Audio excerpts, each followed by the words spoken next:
special promotion. Isaac and Max are going to share their inspirational thoughts about Mary Fay and her future.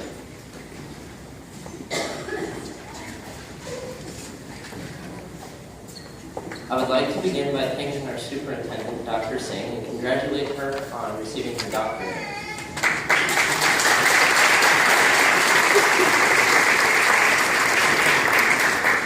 I would also like to acknowledge our principal, Mr. McGow, assistant principal, Miss Just, school counselor, Mrs. Lafayette, and distinguished members of the governing board. And perhaps the people most deserving of recognition, our parents, for all their guidance, support, and patience. I think they deserve a round of applause. So let's give a round of applause to all the parents.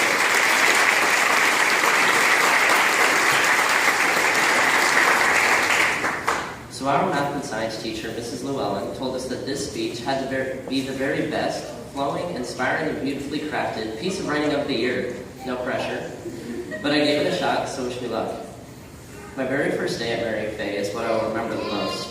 The weeks leading up to my enrollment at my new school had been stressing me out because I was worried about adjusting to a new environment. However, this anxiety was shattered after my very first day. Never before had I so easily adapted to a new school. Before, I worried about making friends.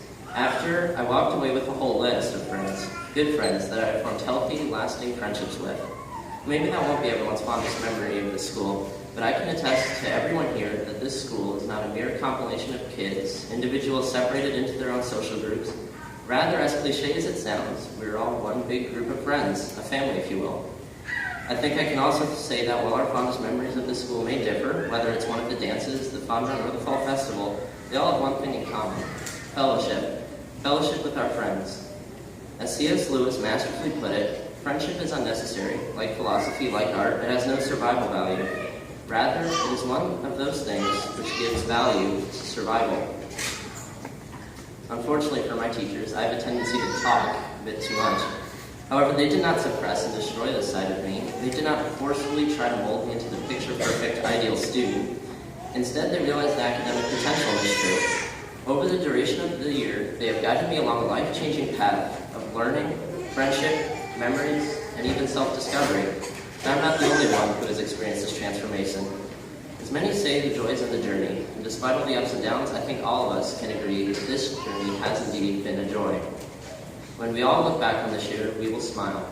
We will smile a grin that reflects our fun-filled journey of growth in mind, body, and in spirit. But not all of us have taken the same road to get here. We have all taken the same journey from a different path. Some of us have been attending the school since kindergarten, while others have moved here just this year. Some of us have come from across the country and others from across the world. Not all of us will be attending the same high school, as some of us will be moving away this year. Most notably, however, we all have different goals and dreams. We all want to do something. We all want to make a difference. Whether it's becoming an athlete, a writer, or a doctor, to achieve our goals, we will have to work for it. I once expressed my fervent desire to become a photographer to a close friend of my parents. Her response, as blatantly simple as it was, drastically changed my perspective. She asked, "So what are you going to do to get there?" And I think this is the question we all must ask of ourselves. What will I do? What am I willing to do to achieve my goals? We must dig deep to find our answer to this profound question, and we will, for the most part, need guidance along the way. But rest assured, we have had no shortage of that this year. I know, that after this year, we all have a better understanding of who we are, what we are, and who we will become.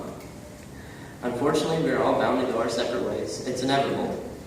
But we are all right here, right now, and at this very moment, that is all that matters. With all that we have learned and experienced during our 8th grade year here at MFP, all I can say is that the world better watch out for the class of 2019. Now I'd like to invite Max Taylor to share some